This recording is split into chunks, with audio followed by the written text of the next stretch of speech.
अस्सलाम वालेकुम dear students. औज़ु बिल्लाहि मिनश शैतानिर रजीम, बिस्मिल्लाहिर रहमानिर रहीम। डियर स्टूडेंट्स, हमारा जो लास्ट यूनिट था हाउ डू ऑर्गेनिज्म रिप्रोड्यूस, वो हमने कंप्लीट किया है। आज हम नया यूनिट स्टार्ट करने जा रहे हैं और हमारा नया यूनिट जो है, जो हम आज स्टार्ट करने जा रहे हैं, that is control and coordination. इस कंट्रोल एंड कोऑर्डिनेशन में जिन कंटेंट्स के बारे में आज मैं आपको यहाँ पे बताऊंगा, उसमें पहले हम देखेंगे कंट्रोल एंड कोऑर्डिनेशन जो है ये कैसे है, characteristic feature of living organism. फिर देखेंगे कोऑर्डिनेशन क्या होता है, स्टिमुलस क्या होता है, टैक्सिस क्या होता है, प्रॉपर्टीज ऑफ न्यूरॉन क्या है। तो इनके बारे में आज मैं आपको यहाँ पे बताऊंगा। तो बेटा पहली चीज हम देखेंगे, ये जो कंट्रोल एंड कोऑर्डिनेशन है ये कैसे है। ये कंट्रोल एंड कोऑर्डिनेशन जो हमारा यूनिट है ये कैसे है, characteristic of living organism, characteristic of living organism, यानी कि control and coordination as characteristic of living organism, characteristic of living organism.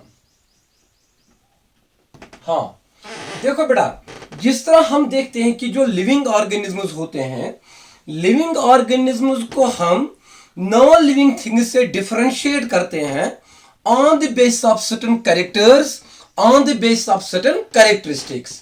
जैसे हम देखेंगे कि जो लिविंग ऑर्गेनिज्म्स होते हैं वो ग्रोथ दिखाते हैं, तो ये भी एक कैरेक्टरिस्टिक फीचर है लिविंग ऑर्गेनिज्म का। इसी तरह जो लिविंग ऑर्गेनिज्म्स है वो मूवमेंट दिखाते हैं, यानी कि मूवमेंट एंड लोकोमोशन दिखाते हैं।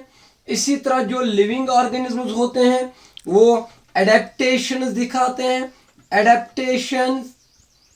इसी तरह जो लिविंग ऑर्गेनिज्म्स होते हैं वो रिप्रोडक्शन दिखाते हैं, जो हमने अर्लियर लेसन में पढ़ा कि रिप्रोडक्शन में क्या करते हैं बेटा, वो काम रिप्रोडक्शन में वो अपनी जनरेशन को आगे बढ़ाते हैं, वो भी हमने देखा।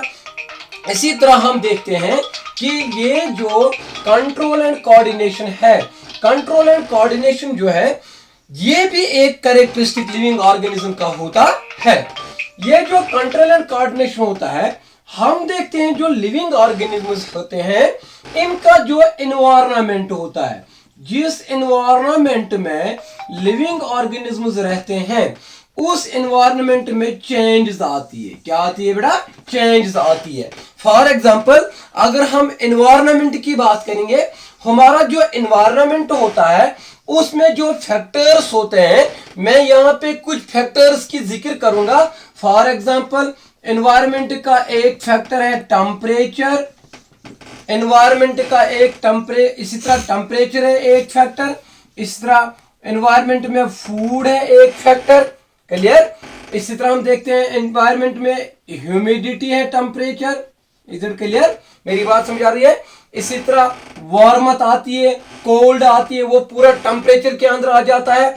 इसी तरह प्रेशर जो है वो भी एनवायरनमेंट का एक फैक्टर है। क्लियर? मेरी बात समझ आ रही है? तो इसी तरह स्मेल जो है वो भी एनवायरनमेंट का एक फैक्टर है। इस तरह लाइट जो है वो भी एनवायरनमेंट का एक फैक्टर है। इसी तरह साउंड जो है वो भी एनवायरनमेंट का एक फैक्टर है। इसी तरह बहुत सारे फैक्टर्स हमारे एनवायरनमेंट में पाए जाते हैं। ये फैक्टर्स, ये जो एनवायरमेंटल फैक्टर्स होते हैं, इन एनवायरमेंटल फैक्टर्स का असर होता है both on unicellular organisms as well as on multicellular organisms, as well as on multicellular organisms। अब हम देखते हैं, क्योंकि हमें पता है जो एक लिविंग ऑर्गेनिज्म का एनवायरनमेंट होता है ये एनवायरनमेंट चेंजिंग रहता है, it is not static, it is dynamic. इसके एनवायरनमेंट फैक्टर्स में चेंज आती रहती है, टेम्परेचर में चेंज आती रहती है, लाइट में चेंज आती रहती है, साउंड में चेंज आती रहती है। तो जो चेंजेस एनवायरनमेंट में आती है, इन चेंजेस के साथ एक ऑर्गेनिज्म जो है, एक ऑर्गेनिज्म को इन एनवायरमेंटल चेंजेस के साथ अपने आप को अडेप्ट करना है। अगर ये इन चेंजेस के साथ अडेप्ट नहीं करेगा, else it will die. Clear. तो अब देखते हैं कि ये लिविंग ऑर्गेनिज्म जो है, अब ये इन्हीं एनवायरमेंटल फैक्टर्स को, जो मैंने यहाँ पे एनवायरमेंटल फैक्टर्स बताए, ये इन्हीं चेंजिंग एनवायरमेंट्स के साथ अपने आप को एडजस्ट करते हैं। क्लियर।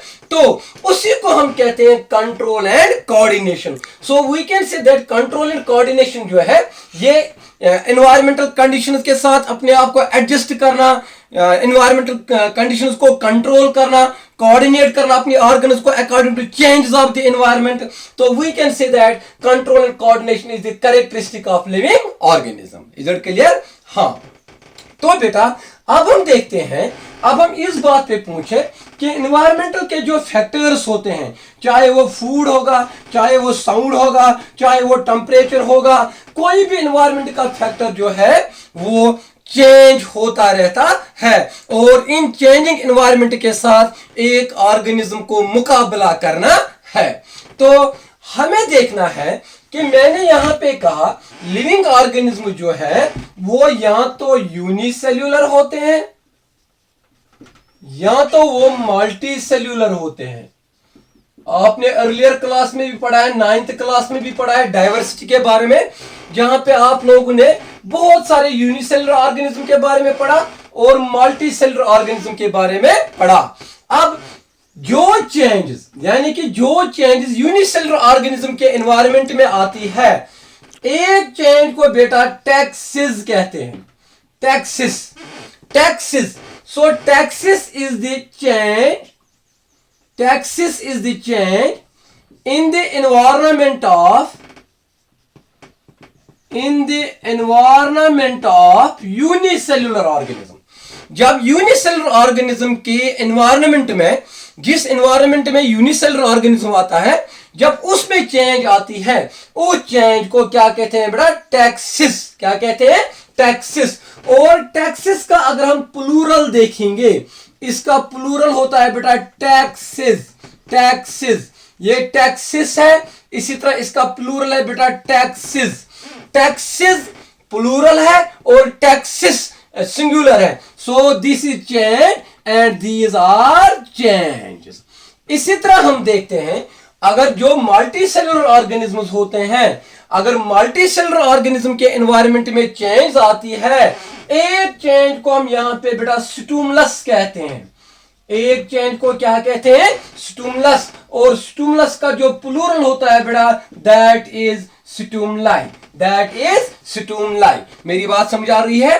तो बेटा अब इन्हीं चेंजेस को, चाहे यूनिसेलुलर ऑर्गेनिज्म के पास टैक्सिस होगा या मल्टीसेलुलर ऑर्गेनिज्म के पास स्टिमुलस होगा, इन्हीं चेंजेस के साथ एक ऑर्गेनिज्म को मुकाबला करना है।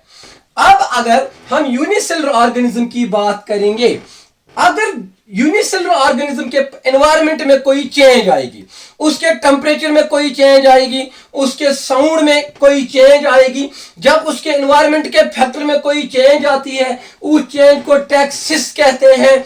लेकिन अगर एक unicellular organism, if it moves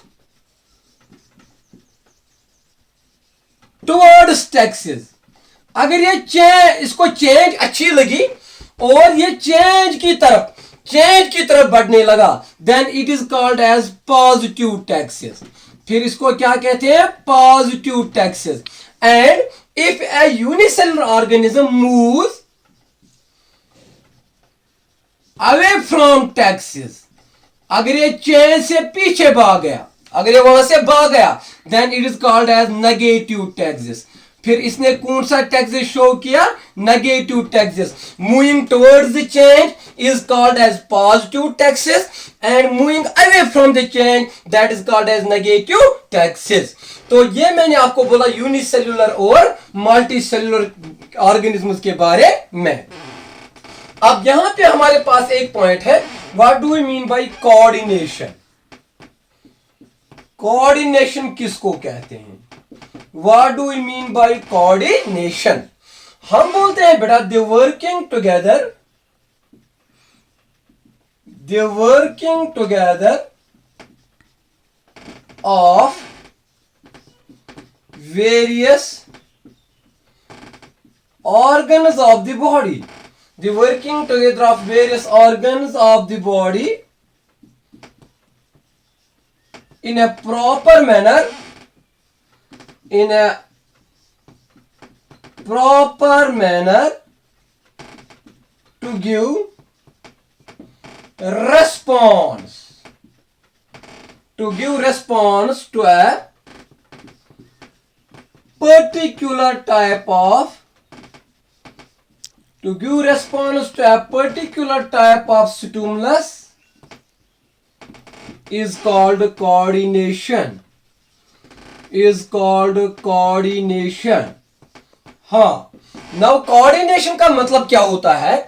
जब एक लिविंग ऑर्गेनिज्म के बॉडी पार्ट्स आपस में कोऑर्डिनेट करेंगे, वर्क टुगेदर करेंगे, ताकि एक लिविंग ऑर्गेनिज्म के एनवायरनमेंट में, एक लिविंग ऑर्गेनिज्म जो है जिस एनवायरनमेंट में ये रहता है, जब इस एनवायरनमेंट में चेंजेस आती है, चेंज किस में आएगी? एनवायरमेंटल के फैक्टर में। जैसे गर्मी होगी, फिर बारिश पड़ेगी तो चेंज आ गई। तो अगर किसी जगह एक ऑर्गेनिज्म बैठा होगा तो अच्छी खुशबू आती है, तो बीच में बदबू आएगी तो उसका एनवायरनमेंट चेंज हुआ। तो इन तमाम चेंजेस को एक ऑर्गेनिज्म को क्या करना है? देना है, रेस्पॉन्स देना है। तो जब एक लिविंग ऑर्गेनिज्म के एनवायरनमेंट में चेंजेस आती है, अब इन चेंज को इसको क्या देना है? रेस्पॉन्स देना है। उस रेस्पॉन्स देने के लिए जब एक लिविंग ऑर्गेनिज्म की बॉडी पार्ट्स वर्क करेंगे, they will work together, they will work in a coordinated manner, ताकि एक चेंज को क्या मिले? रेस्पॉन्स मिले, ताकि एक स्टिमुलस को क्या मिले? रेस्पॉन्स मिले। उसी प्रोसेस को क्या हम क्या कहते हैं बेटा?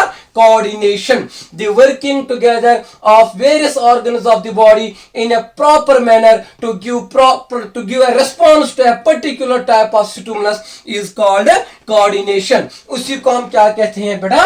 कोऑर्डिनेशन कहते हैं।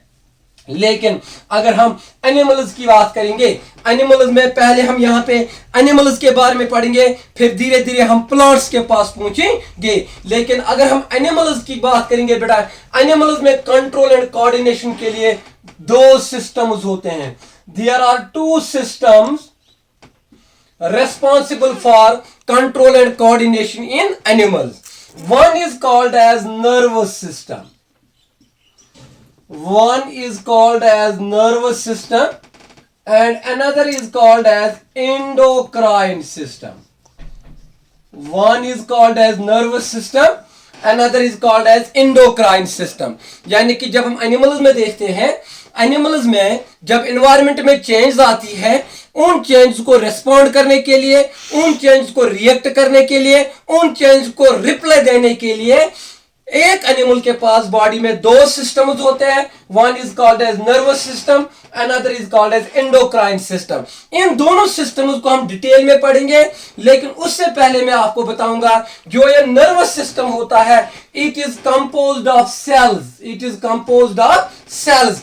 Those are called as neurons. Those are called as neurons. So nervous system Jin sales का बना होता है उसको हम न्यूरॉन्स कहते हैं। एक सेल को बेटा कहेंगे न्यूरॉन। सो हम इस बात पे पूछे कि ये न्यूरॉन जो है, it is the structural and functional unit of nervous system. जो नर्वस सिस्टम हमारे पास होता है, आगे हम पढ़ेंगे types of nervous system. Central nervous system क्या होता है, सिंपैथेटिक क्या होता है, पैरासिम्पैथेटिक क्या होता है, ऑटोनॉमिक नर्वस सिस्टम क्या होता है, वो तमाम चीजें मैं आपको बताऊंगा। लेकिन ब्रेन, स्पाइनल कॉर्ड, इन तमाम नर्वस सिस्टम के पार्ट्स को बनाने के लिए जो सेल रेस्पॉन्सिबल होती है उसको हम न्यूरॉन कहते हैं। So neuron is the structure and functional unit of nervous system. तो आगे हम पढ़ेंगे structure of neuron and functioning of neuron. लेकिन यहां पे जो दूसरा सिस्टम रेस्पॉन्सिबल होता है, that is endocrine system. And endocrine system is the system of endocrine glands. It is the system of endocrine glands. और एंडोक्राइन ग्लैंड्स वो होते हैं जो केमिकल मैसेंजर्स सिक्रीट करते हैं। उन केमिकल मैसेंजर्स को हार्मोन्स कहते हैं। तो हार्मोन जो है आगे हम डिटेल में पढ़ेंगे, एंडोक्राइन सिस्टम और हार्मोन्स। लेकिन यहां पे हमने देखा एक तो न्यूरॉन्स, दूसरा तो हार्मोन्स। ये दोनों जो बेटा है ये किस प्रोसेस में काम करते हैं? Control and coordination in animals. तो इससे पहले कि हम देखेंगे न्यूरॉन कैसी होती है, इसके कितने पार्ट्स होते हैं, इसकी स्ट्रक्चर क्या है, ये फंक्शन कैसे करती है, लेकिन उन तमाम चीजों को पढ़ने से पहले यहां पे मैं आपको बताऊंगा पहले प्रॉपर्टीज ऑफ न्यूरॉन, कि ये न्यूरॉन सेल जो है इसकी प्रॉपर्टीज क्या है। Properties of neuron, properties of neuron, कि नर्वस सिस्टम जिन सेल्स का बना होता है, जिसको नर्व सेल कहते हैं या न्यूरॉन कहते हैं, इसकी प्रॉपर्टी क्या है। तो मैंने आपको पहले ही कहा कि न्यूरॉन जो है it is the structural and functional unit of nervous system. जो हमारे पास नर्वस सिस्टम होता है वो बना होता है न्यूरॉन्स का, और उसमें फंक्शन भी कौन करते हैं बेटा, न्यूरॉन्स। न्यूरॉन जो बेटा है, neuron is the longest cell of body. Neuron is the longest cell of human body. Human body में, हमारी बॉडी में, ह्यूमन्स की बॉडी में जो लॉन्गेस्ट सेल होती है वो कौन होती है बेटा, न्यूरॉन। और न्यूरॉन अगर लॉन्गेस्ट सेल है, इसकी लेंथ अगर हम देखेंगे, इसकी लेंथ होती है 80 to 100 सेंटीमीटर। 80 से लेके 100 सेंटीमीटर के दरमियान इसकी लेंथ होती है। 80, 82, 85, 90, 100 सेंटीमीटर तक इसकी लेंथ होती है। नाउ नंबर थर्ड प्रॉपर्टी जब हम न्यूरॉन की देखते हैं बेटा, ये न्यूरॉन जो होते हैं they do not divide after the birth of child, after the birth of child। हाँ, जब एक बच्चा पैदा होता है उसकी बॉडी में जितने भी न्यूरॉन्स होते हैं, कहा जाता है 100 ट्रिलियन न्यूरॉन्स होते हैं। कितने होते हैं बेटा, 100 ट्रिलियन न्यूरॉन्स हमारी बॉडी में होते हैं।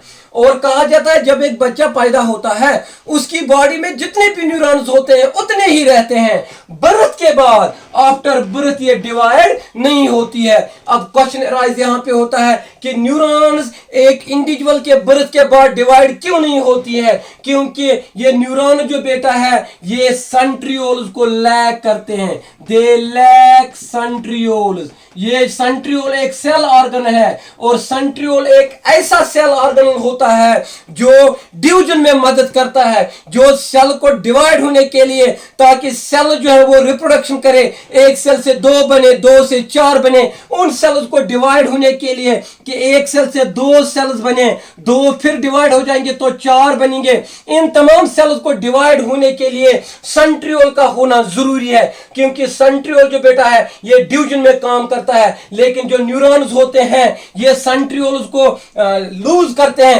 ये सेंट्रियोल्स को लैक करते हैं, ये इसलिए ये divide after the birth of the child ये डिवाइड नहीं होती है। उसके बाद हम देखते हैं बेटा, ये जो सेंट्रियोल, ये जो न्यूरॉन्स होते हैं they do not repair if injured. Neuron जो बेटा है ये अगर इंजर्ड हो जाएंगे ये रिपेयर नहीं हो जाते हैं। अगर ये किसी फैक्टर की वजह से ये इंजर्ड हो जाएंगे तो ये उसके बाद इंजर्ड होने के बाद ये रिपेयर नहीं हो जाते हैं। दैट इज वाई ज्यादातर इस नर्वस सिस्टम पे, इन न्यूरॉन्स पे असर पड़ता है ड्रग्स की वजह से, अल्कोहल की वजह से। दैट इज वाई जो ड्रग्स पीने वाला होगा इसका पूरा नर्वस सिस्टम मुतासिर हो जाता है। अल्कोहल से इन न्यूरॉन्स के एक्सॉन जल जाते हैं, तो इसलिए उस पर्सन में जो ड्रग एडिक्ट होगा, अल्कोहलिक पेशेंट होगा, वो लूज जजमेंट को करता है, वो ओरिएंटेशन को लूज करता है, उसमें कोई विल पावर नहीं होता है, क्योंकि उन ड्रग्स की वजह से, उस अल्कोहल की वजह से उसके न्यूरॉन्स जो बेटा है वो फ्लैम हो जाते हैं। इसलिए मैंने कहा neurons do not repair if injured. And उसके बाद हम देखते हैं ये न्यूरॉन जो है, neurons die if deprived of oxygen, if deprived of oxygen for 5 minutes, हाँ, अगर न्यूरॉन्स को हमारे नर्वस सिस्टम में अगर इन न्यूरॉन्स को 5 मिनट तक ऑक्सीजन नहीं मिलेगा तो विद इन 5 मिनट के बाद ये डाई हो जाते हैं ना। इस बात से हमें यह पता चलता है oxygen is essential for maintaining and for functioning of neuron. अगर इनको 5 मिनट तक ऑक्सीजन नहीं मिलेगा ये सारे न्यूरॉन्स डाई हो जाएंगे। So neurons die if deprived of oxygen for 5 minutes. तो ये मैंने आपको कुछ प्रॉपर्टीज बताई न्यूरॉन्स की। होप आज का टॉपिक आपको समझ आया होगा। तो आपका असाइनमेंट जो है और एवेल्युएशन का जो काम है वो मैं आपके व्हाट्सएप ग्रुप्स पे शेयर करूंगा बेटा। लेकिन इससे पहले कि मैं आज आपसे रुखसत ले लूं, मैं आपको यह बताऊंगा इंशाल्लाह अगले टॉपिक में हम जो ये न्यूरॉन है इस न्यूरॉन की स्ट्रक्चर पढ़ेंगे और इस न्यूरॉन की फंक्शन पढ़ेंगे। इसी तरह हम इस यूनिट में आगे जाएंगे। तो इंशाल्लाह कल मिलते हैं, तब तक फी अमानिल्लाह।